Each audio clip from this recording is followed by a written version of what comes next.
গতকাল দুপুরে বানিয়েছিলাম খুব ঝাল ঝাল করে চিকেন আর সাথে বিরিয়ানি। তো এখানে পেঁয়াজ, রসুন, লঙ্কা, আদা সবগুলো একসাথে দিয়ে পেস্ট করে নিয়েছি। তো আমি আজকে ভাবলাম চিকেনটাকে আমার নতুন মাটির কড়াইটিতে বানাই। অনেকদিন হয়ে গেছে কড়াইটা এনেছি, কিন্তু এখনো একবারও কিন্তু চিকেন বানানো হয়নি। তো প্রথমেই কড়াইয়ের মধ্যে তেল দিয়ে গোটা সব গরম মশলা দিয়ে দিলাম। তারপর কেটে রাখা সবগুলো পেঁয়াজ দিয়ে দেব।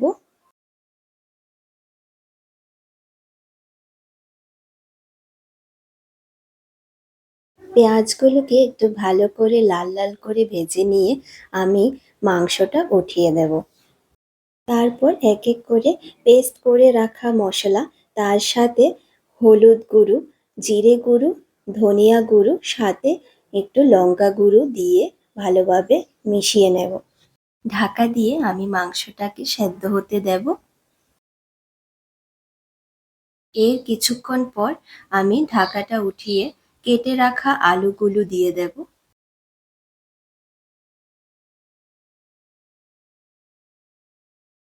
মাংসটা রান্না হচ্ছে। এর সাথে বিরিয়ানির জন্য বিরিয়ানির চালটা ধুয়ে কিন্তু এখানে কুকারে উঠিয়ে দিলাম। আর এখানে দিয়ে দিয়েছি গোলমরিচ, লং, জাবিত্রী আর গোটা কয়েক এলাচ, সঙ্গে একটু ঘি। বাস এবার চালটাকে এখানে ফুটতে দেব।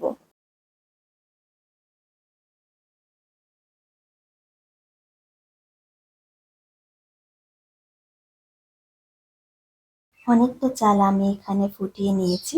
বাকিটা আমি বিরিয়ানি প্রিপারেশনটা করে কিছুক্ষণের জন্য আবারও উনুনে বসিয়ে দেব। মাংসটাও আমার মোটামুটি হয়ে এসেছে।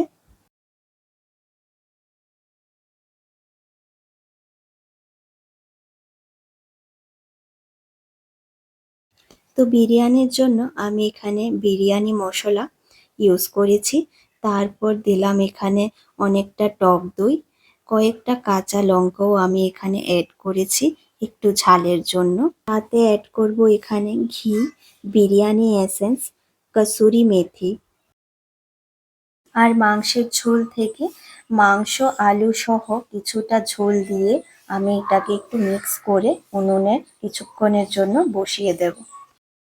আমি জানো তো যখনই বিরিয়ানি বানাই সবসময় দম বিরিয়ানি স্টাইলেই বানাই, কিন্তু আজকে আমি একটু অন্যরকম ভাবে বানানোর চেষ্টা করেছি। এই প্রসেসটা অনেকটাই সময় সাপেক্ষ বলতে পারো। তো এখানে আমার চিকেনটাও কিন্তু হয়ে গেছে।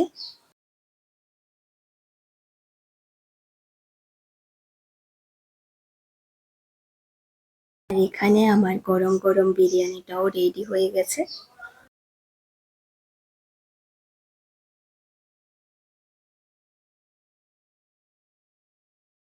চিকেন বিরিয়ানির সাথে রায়তা না হলে ঠিক ব্যাপারটা জমবে না, তাই না বলো?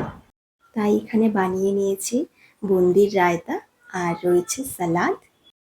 বাস এখন আর গরম গরম খাবার পরিবেশনের পালা। আর হ্যাঁ, তোমাদের বলছি পেজটাকে কিন্তু ফলো করে দিও।